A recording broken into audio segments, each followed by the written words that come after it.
Welcome back to the Grace and Truth Network. In the Old Testament, there are numerous characters that receive little mention or discussion in videos, especially those surrounded by mystery. Some of these characters are briefly referenced without their names being revealed. However, in ancient writings and books from different biblical canons, we can find more detailed information about them. In this video, I will delve into the history of Ham's wife, exploring her origins and unique qualities. This is another episode in our series on the Matriarchs of humanity. Remember to like the video and keep watching. In this episode, our focus will be on the wives of Noah's 3 sons, particularly on Ham's wife. These women were members of Noah's family and managed to survive the extraordinary flood described in the Book of Genesis, which is a captivating portion of the Bible. Despite their names not being mentioned in the Bible, these courageous women endured alongside their husbands. However, their presence is confirmed in Genesis, when God said to Noah, "But with you I will establish my covenant. You shall come into the ark, you, your sons, your wife, and your sons' wives." As we delve into the story of the women aboard the ark, we encounter an intriguing manuscript known as the Book of Jubilees. This ancient text supplements the biblical narrative with additional information such as genealogies, names, specific dates, and calendars. It also explores the history of the patriarchs, religious practices, and the laws observed by the ancient Israelites. While the Book of Jubilees is not universally recognized as canonical within most Jewish traditions, and is not included in the standard Jewish or Christian canon, it holds significance for certain Jewish communities and is considered an important text for comprehending religious thought and the history of Judaism during the Second Temple period. The book, known as the Book of Jubilees, has been preserved in different languages and manuscripts, including Ethiopian, Greek, and Latin. It holds significance within the Ethiopian Orthodox Church as a canonical text and is also highly regarded by Jews who have converted to Judaism, specifically the Beta Israel or Falashas. Many of these converts are descendants of Jews, but also have African roots, particularly from the descendants of Cush. Within the Book of Jubilees, we are provided with the names of the wives of Noah's sons. One example is Ham's wife, referred to as Nel Tamok.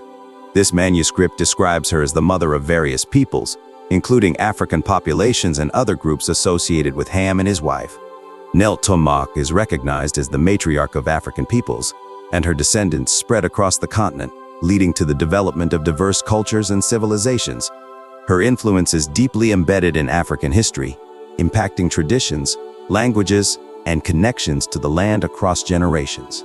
According to the Sibylline oracles, Nel Tamok enjoyed exceptional longevity, living for many centuries. This can be attributed to her belonging to a pre-flood generation, born prior to the Great Flood. During that era, individuals had remarkably long lifespans, with some living up to an impressive 900 years.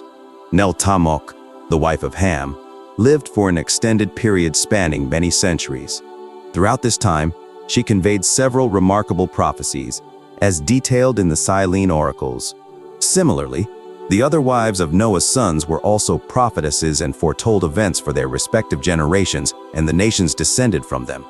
Nel Tamok, like the other wives, played a significant role in passing down these prophecies to her descendants. In Christian traditions dating from the 2nd century AD, specifically according to the Syriac Tarim, which is similar to the Book of Jubilees but slightly later. The Syriac Tarim, also known as Tarim Pseudo-Jonathan or Tarim Yamiu, is a translation or paraphrase of the Old Testament in Aramaic. It was mistakenly attributed to Jonathan Benil, unlike better-known Tarims such as Tarim Monos for the Pentateuch and Tarim Yanan for the prophets. The Syriac Tarim primarily focuses on the historical books of the Old Testament and is believed to have been composed between the 6th and 9th centuries, although not widely used in Jewish or Christian contexts today and relatively less known compared to other Tarims. The Syriac Tarim offers intriguing insights into the interpretation and translation of the Bible during ancient times. It can be a valuable resource for scholars interested in exploring the literary and cultural traditions of Judaism from that period. The Christian writer known as Saint Hippus also mentions a tradition, but he changes the names of Ham and Japheth's wives to other names. According to this tradition, Ham's wife would be called Zad Nabu. Therefore, in this tradition, Zad Kad Nabu would be Ham's wife. These variations and interpretations within Christian traditions are indeed fascinating. An ancient legend related to Ham's wife during the time of the flood states that God instructed Noah to punish the first person who announced the start of the flood. However, at that moment Ham's wife was baking bread when the water suddenly rushed out of the oven, destroying the bread. She exclaimed that the flood had begun and began to proclaim it. In response to this tradition from the 2nd century, God decided to revoke his earlier command so that Noah wouldn't harm his own daughter-in-law. In other words, he didn't want a member of Noah's own family, who would be saved from the flood, to be destroyed. This curiosity is an intriguing aspect found in Christian traditions regarding Ham's wife.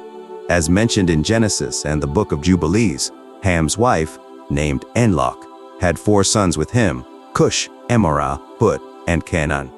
It's worth noting that the first 3 sons of Ham and Nel Tamok gave rise to various nations, primarily in the African region. However, Canaan, although not the main focus of the biblical narrative, became the ancestor of the Canaanites, also known as the ancient Phoenicians of the Middle East. They were enemies and rivals of the Israelites for many centuries. Despite Canaan not being the central figure, his name is associated with the land of Canaan, which is often mentioned as the region that would become the inheritance of the descendants of Abraham, Isaac, and Jacob after their journey there. This land encompasses geographical areas that are now part of Israel, Palestine, Lebanon, and Jordan. It is fascinating to observe how biblical accounts and ancient legends offer insights into the history and origins of diverse ethnic groups and cultures. The primary ethnic group that originated from Mok's lineage were the Sumerians, particularly the Sumerian people. This connection occurred because the ancient Sumerian civilization traced its roots back to the descent from Cush. It is important to note that Nimrod, a Sumerian pioneer, colonized the region mentioned in the Book of Genesis, which later became Babylon. The Bible describes Nimrod as a powerful man on earth and a skilled hunter. He is credited as the founder of several ancient cities in the Mesopotamian region, including Babel, Erech, and the Akkad. It is worth noting that a significant portion of the local population in that region had ancient origins, including the Akkadians, Kalim, Assyrians, Syrians, and Aramean. Interestingly, the Sumerians can trace their ancestry back to Cush, influenced by Nimrod. Additionally, it is notable that the ancient Egyptians were descendants of Ham's wife Nelmar through her son Mr. The name M.R. is often associated with the region that eventually became Egypt in biblical and historical traditions. While M.R. is not a central figure in biblical theology, he holds historical significance due to his association with Egypt, which played a significant role in the ancient Near East and is frequently mentioned in the Bible. Another group descended from Melech are the ancient Nubians, often referred to as Cush in antiquity, because of their connection to Cush, one of Ham and Nelmar's sons mentioned in the Bible. The land of Cush is mentioned in several passages, and the Cushites are frequently mentioned in historical and geographical contexts, especially in relation to Egypt. It is important to note that the term Cush is sometimes used more broadly to refer to distant or exotic lands. In addition to the Nubians, the ethnicities of Ethiopia, as well as the peoples of Eritrea, Somalia, and the entire African continent, have their roots in the descent from Nel, Tamok, and Ham. It is crucial to clarify that the mistaken interpretation of the curse of Canaan as something that affected Africans is false and harmful. This idea was invented by people who did not correctly understand the biblical text. The curse of Canaan is not related to African peoples but rather to the Canaanite people of the Middle East from the land of Canaan. Incorrectly associating this curse with Africans is a distortion and misinterpretation of the Bible. The curse of Canaan is a narrative found in Genesis. In this account, after the flood, Noah plants a vineyard, becomes intoxicated, and becomes uncovered in his tent. Ham sees his father's nakedness and reports it to his brothers Shem and Japheth, who cover their father without looking at him.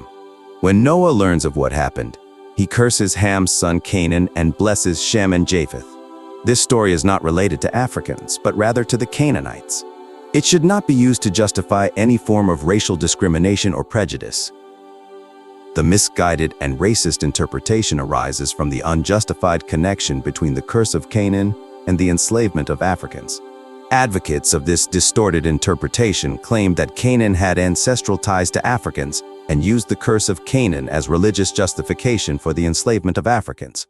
However, it is essential to emphasize that Canaan was not the progenitor of African peoples, but rather of the Canaanite peoples of the Middle East. Therefore, the curse of Canaan cannot be attributed to African peoples. In our next episode, which will conclude our series, we will discuss Japheth's wife, the matriarch of all humanity. We would appreciate it if you could leave a like and share the video with people who are interested in learning more about these figures from the scriptures that are rarely mentioned. Additionally, we invite you to leave your comments with suggestions for other mysterious characters you would like to see in future videos. Thank you for accompanying us thus far, and we wish everyone God's blessings. See you soon.